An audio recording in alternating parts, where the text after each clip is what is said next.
बहु सावगा साबिगाओ अच्छा समुत्थिता सब्बस्स कल्याणम होतो जिन धम्मस्स समुल नदी होतो लोग मत्तस्स कल्याणम होतो अप्पा परमप्पो हो ए ऋषि मध्य भावना अस्यम रम्ये पंगणे विशालो मुनि संघो अथ मुनिराया अथ अज्जिगा वग्गा बहुगा सावगा साविगाओ हम मंडिजा खण पेरंतम अथ वीर जनंदस समवसण समुवा ठुरो अथी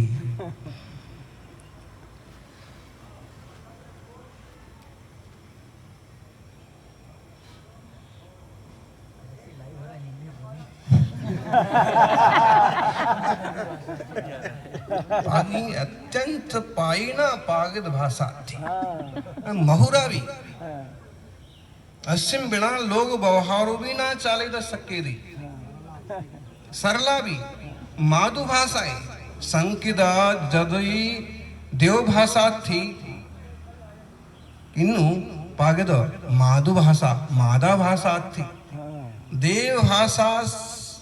देव भाषस्य बालकस्य कावी प्रयोजनम नास्ति किन्नु मादाये भाषा बालकस्य अत्यंतावत्कमत्ति देव भाषा का मनुष्य के लिए बच्चे के लिए कोई प्रयोजन नहीं है।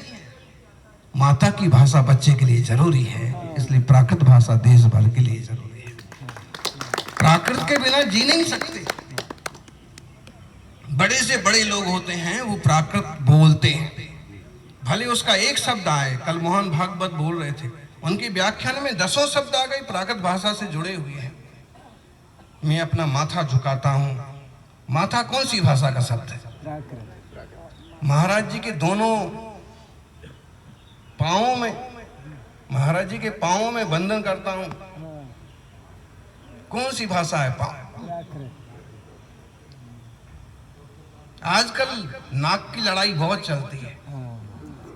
नाक कौन सी भाषा का शब्द है? बिना प्राकृत के जला घड़ा, पानी का घड़ा, घड़ा कौन सी भाषा का शब्द है? प्राकृत भाषा। आप कहीं भी चले जाएं उसके बिना। ये बात जरूर है कि हम उतना ज्यादा लंबा चौड़ा समझ पाए ना समझ पाए, लेकिन प्राकृत भाषा के बिना इंसान जिंदा नहीं रह सकता। प्राकृत एक भाषा नहीं है, प्राकृत बहुत सारी भाषाओं का एक समुदाय है। उसमें सौर सेनी भी है, अर्धमागधी भी है, मागधी भी है, और कहें कि पाली भी उसकी ही एक शाखा है। भले वो स्वतंत्र रूप से अपना एक वर्चस्व बनाया है, ठीक है। हम सबको इस महान प्राकृत भाषा, ब्राह्मी लिपि, जैन दर्शन, समय सार जैसे शास्त्रों के उन्नयन के लिए सदैव कार्य करते रहना चाहिए।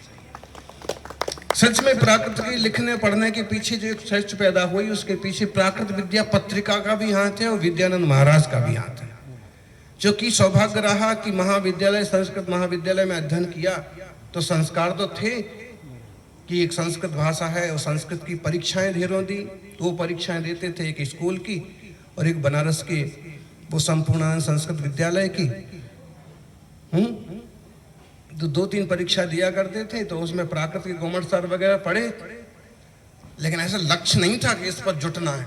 लेकिन जब ये पत्रिकाएं और महाराज जी के मैसेज और सब चीज पढ़ने में आई बार बार, तो मुझे लगा कि अपने को भी कुछ करना चाहिए।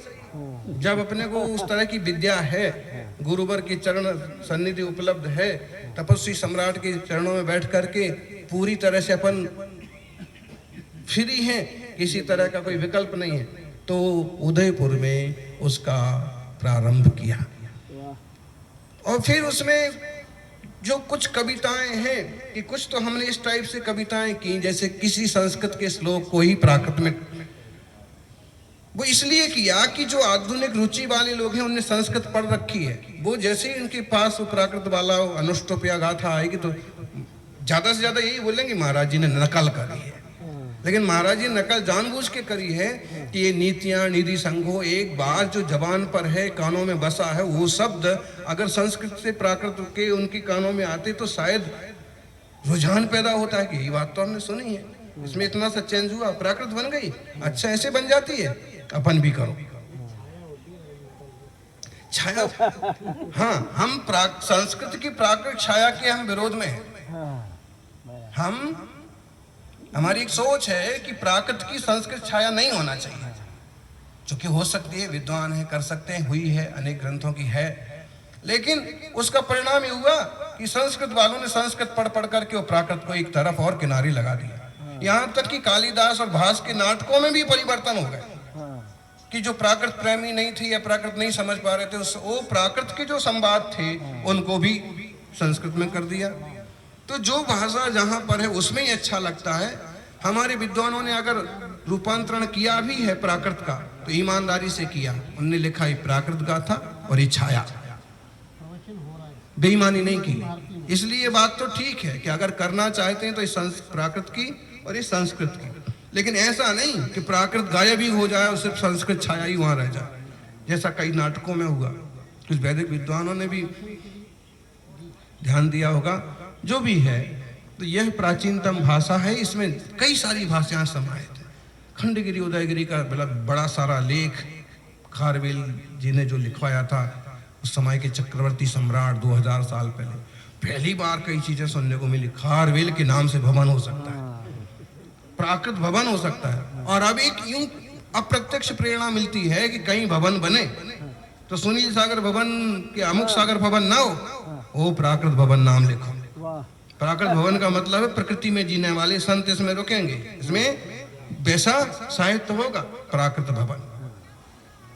खारवेल भवन लिखो, चंद्रगुप्त भवन बनाओ, श्रेयांश भवन बनाओ। स्वामी जी भट्टारक चारुकीर्ति ने एक बहुत अच्छा बात बोले, महाराज जी इस भवन का नाम हमने महाराज श्रेयांश भवन नाम रखा। अरे हमारी भावना है कि यहाँ हमेशा मुनियों के आहार होते रहे, श्रावक हो रहे हैं, आज भी हो रहे हैं।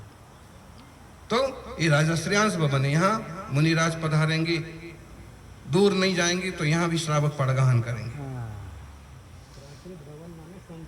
प्राकृत भवन माने संत भवन, प्रकृति में जीने वालों का भवन। प्रकृति, अपन इसको अगर प्रत्यय संस्कृत में चर्चा करें तो प्रत्यय लग करके प्रकृति से प्रकृत बना देंगे, रूप तो बन जाते। प्रकृत जो प्राकृत में जीने वाले हैं, प्राकृतिक रूप में रहने वाले हैं, ऐसे संतों के रहने का स्थान है प्राकृत भवन। जो प्राकृत तो बोलते हैं, सारे साधु बोलते हैं, प्रतिक्रमण सब बोलते हैं। कोई पूछे कि कितने लोग बोलते हैं प्राकृत, कम से कम 2 करोड़ लोग तो बोलते ही हैं। नमोकार जितने लोग बोलते हैं उतने लोग प्राकृत। और सतीश जी जैनी तो बोलते ही हैं, लेकिन हर एक आदमी बोलता। आप आदिवासी बात करिए, उनके नाम होते हैं, नाम होमा भाई, सोमा भाई। अब सोमा भाई चंदू लाल, अब चंदू क्या चीज है? चंद्र क्यों नहीं है? भागचंद, बहुत लोग आज बड़े बड़े विद्वान भी अपने भागचंद भास्कर क्या लगे, चंद शायद कभी लगाए, राखी रेफ लगाए तो लगाए, नहीं तो भागचंद जैन। ये चंद क्या है?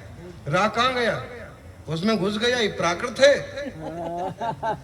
सतीश चंद ऐसी चंद, रा कहाँ गया उसका? ये प्राकृत है।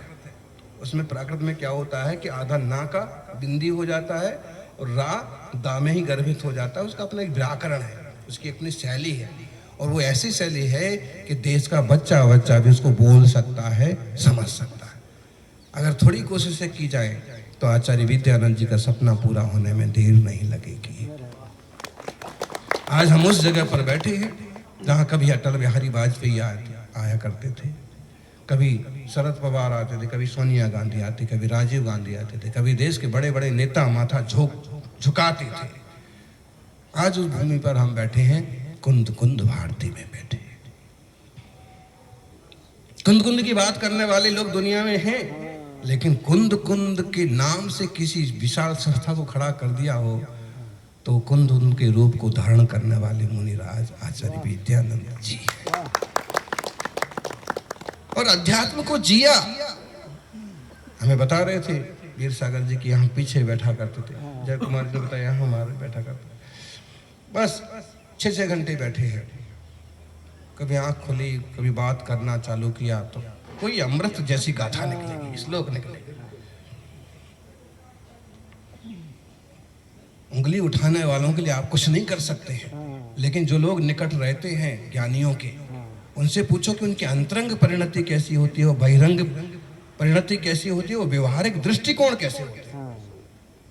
यदि हमें विज्ञान भवन में महावीर भगवान के जन्मोत्सव निर्वाण उत्सव पर बोलना है और उसमें इस टाइप के लोग उपस्थित हैं और उनका उत्साहवर्धन करना है, तो हमें उनको प्रेरित उत्साहित करने के लिए कुछ शब्दों का उच्चारण करना ही पड़ेगा।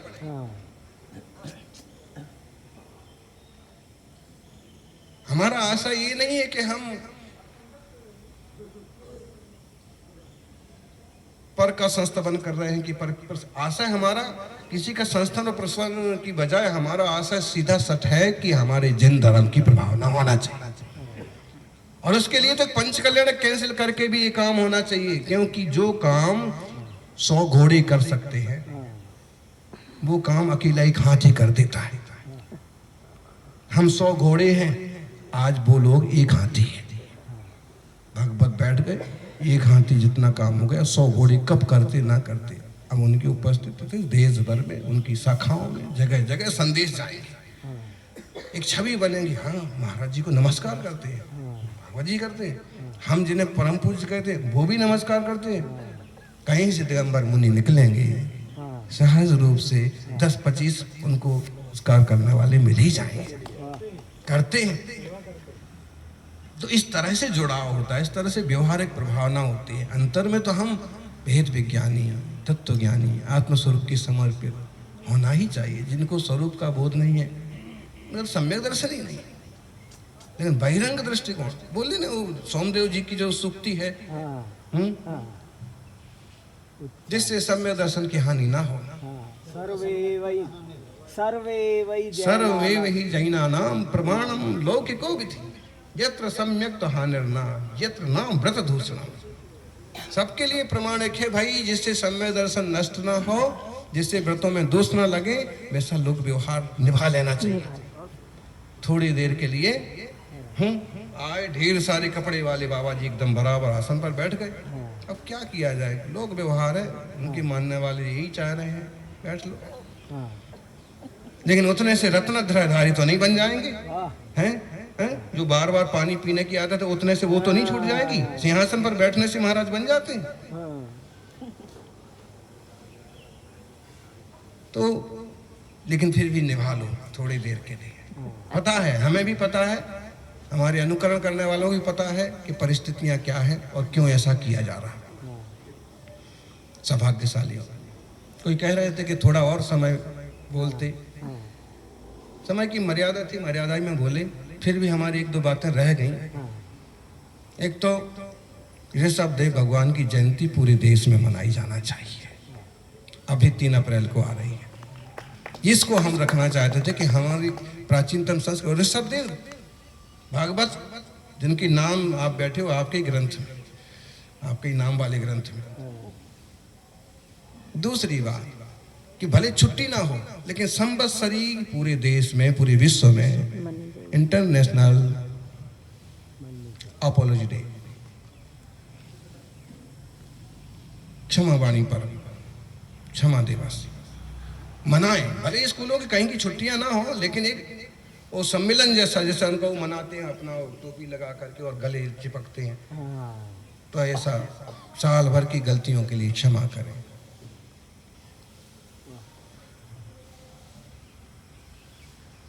सौभाग्यशाली हम सब जिन शासन को मानने वाले हैं, लेकिन हमें अपने धर्म, जैन धर्म को अच्छी तरह से मानना है। कभी ज़रूरत पड़ती है जनसंख्या के कॉलम में भी जैन धर्म लिखना है, बल्कि मुझे लगता है कि जैन धर्म है, जाति नहीं है। फिर भी एक जो जाति का कॉलम होता है उसमें भी जैन ही लिखना चाहिए।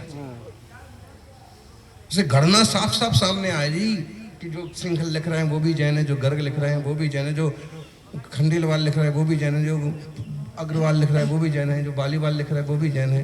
फुटबॉल वाले जो सब जैन है, ऐसा लिखें तो सही।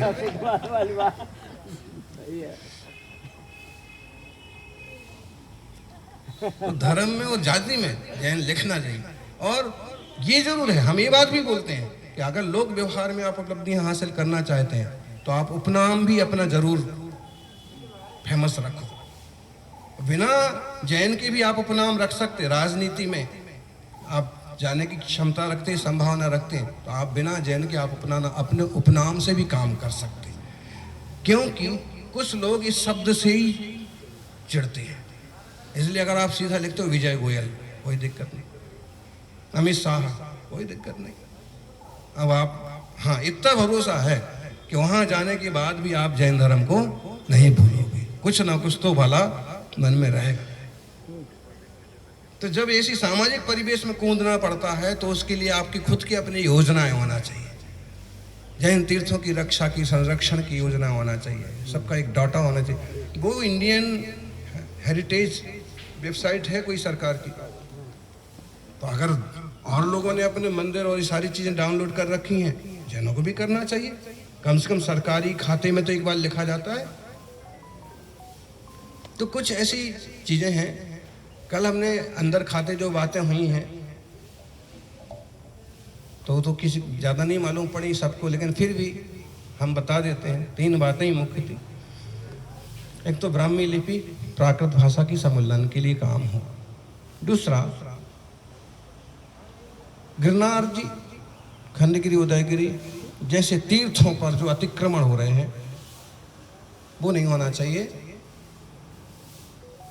वहाँ नेमिनाथ वाली आस्था भी है और वहाँ दत्तात्रेय वाली आस्था भी है। आप ये कोशिश करें कि दोनों छोटे बड़े भाइयों में कलह ना हो, और कम से कम जैन श्रावकों को भी 2-3-4 घंटे का दर्शन का स्पेशल समय, पूजन का, उनको अपने हिसाब से करने का मौका मिले। तीसरी बात, अयोध्या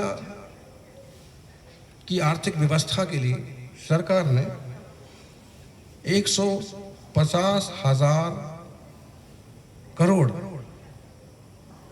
रुपया सेंक्शन किया है। उसमें 150,000 करोड़ में 50,000 करोड़ फिशरीज पर, मछली पालन के लिए किया है, और एग्रीकल्चर पर किया है 5,000 करोड़। तो आप कोशिश करें कि 5,000 की जगह 50,000 हो जाए और 50,000 की जगह 5,000 हो जाए। रोजगार 10,000 लोगों को उसमें मिल रहा है और 10,000 लोगों को इसमें मिल रहा है। अगर किसानों के लिए 50,000 मिल जाएंगे तो यहाँ 1 लाख लोगों को रोजगार मिलेगा, इतनी सारी हिंसा होने से बच जाएगी। इस पर उन्होंने कहा कि ऐसा, हमने कहा आप देख लीजिए, आपकी आइडिया में ज़्यादा है, आप बात कर लीजिए सरकार की किस केंद्र की योजना है या राज्य की है। लेकिन फिर इससे तो सरयू के तटों पर गंदगी और दुर्गंध का ही माहौल बन जाएगा। तो बात कितने ध्यान में आती है। इस तरह की बातें कहीं फिर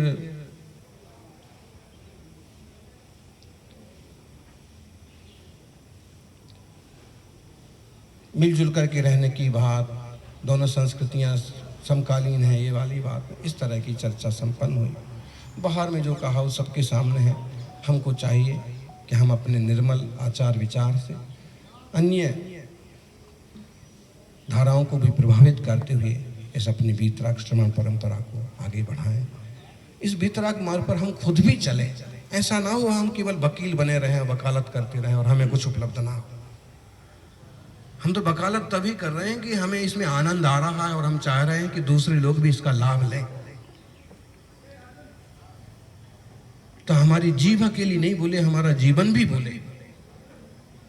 हम कहें जैन धर्म महान है, इसलिए महान है कि इसमें 5 अणुव्रत हैं, 3 मकार का त्याग है, रात्रि भोजन त्याग है, बहुत आलीशान और आनंद और शांति की जिंदगी होती है। कहने के साथ साथ प्रैक्टिकल भी हो अपने जीवन में। निश्चित रूप से हमारा प्रैक्टिकल और भी लोगों को प्रभावित करेगा। हम जिस धारा को लेके आचार्य विद्यानंद जी चले, महावीर कीर्ति जी का उनसे बहुत संबंध था, यहाँ तक कि महावीर कीर्ति जी की क्षुल्लक दीक्षा पार्श्व कीर्ति जी के रूप में महावीर कीर्ति जी ने विद्यानंद जी को दी थी। वो जो ज्ञान का जो वोल्टेज पावर था ना महावीर कीर्ति, वो संभवतः ऐसे लगता है कि उनका हाथ लगते ही सरस्वती मंत्र पढ़ाया और विद्या की उपासना सिखाई और एक ऐसा बीज लगा कि वट वृक्ष बना विद्यानंद जी के रूप में, जो जिंदगी के अंतिम पलों तक विद्या की, धर्म की उपासना और प्रभावना करते रहे। जी आपने जो अर्हत दत्त भट्टारक के नाम बताया, 2 लोग निकले थे, 2 में से विद्यानंद जी की क्षुल्लक दीक्षा हो गई, दूसरे वो घर चले गए, फिर संभवतः वापस आकर के उनकी भट्टारक के रूप में दीक्षा हुई। महाराज जी ने भट्टारक बना के वहाँ भेज दिया। वो न्याय पढ़े थे, विद्यानंद जी साथ में रहे एक साथ। उसके बाद देवी जी की अनुमति ली तो विद्यानंद जी को अनुमति नहीं मिली, उनको मिल गई। भट्टारक नहीं बनोगे, उनको बनना था केवल मुनि। तो अच्छा किया ना, अगर वो भट्टारक बन जाते तो पता उतनी प्रभावना नहीं हो पाती। जानबूझ के अनुमति नहीं दी देवी जी ने, देवी देवताओं को तो मालूम भी पड़ता है। तो बहुत अच्छा है कि कई जन्मों के पुण्य जब फलते हैं, कई जन्मों के पुण्य जब फलते हैं, तब ऐसे क्षण मिलते हैं, तब निर्गंथों के दर्शन मिलते हैं। जय बोलिए 24 तीर्थंकर भगवान की।